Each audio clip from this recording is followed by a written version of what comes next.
Hello guys, bago tayo magluto, ito ang aking lulutuin for today, ang ating yellow bean. Ito yung tira guys nung nagkinilaw ako. So sayang naman may mga laman pa yan, kaya gagawin natin ay sasabawan natin. At meron tayong dahon na kamote, sibuyas at kamatis, magic sarap, paminta at sinigang sa sampalok.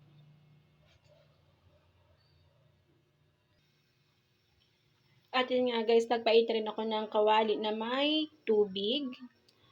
Mas masarap talaga guys pagka yung hugas bigas yung gagamitin natin sa pagluluto. Pero dahil nauna yung aking pagsasaing, ayan guys, tubig na lang ang ating gagamitin. At ngayon ay lalagay natin yung kamatis at saka yung sibuyas.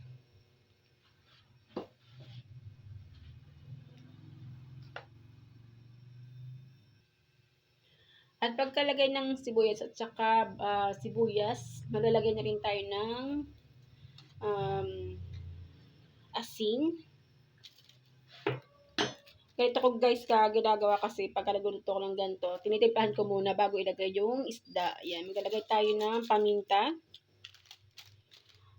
Konting magic sarap. Tansya-tansya lang guys. Konting sampalok na original. Sinigang.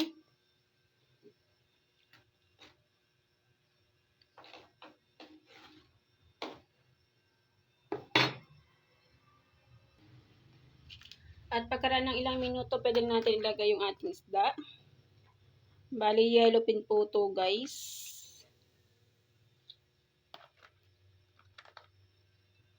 Ayan, sarap kasi minsan magsabaw-sabaw din tayo. Ayan. Hayaan natin kumulo. Ayan guys, pwede natin ihalo ang dahon ng kamote.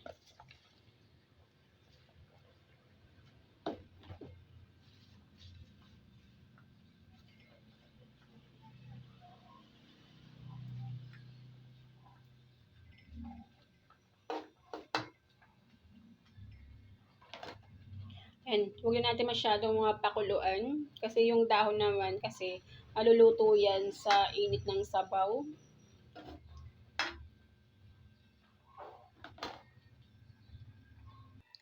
Ayan guys, luto ng ating kinamatisang yellow bean o sinabawang yellow bean. Thank you for watching guys. Para sa tanghalian na yan guys at saka hapunan.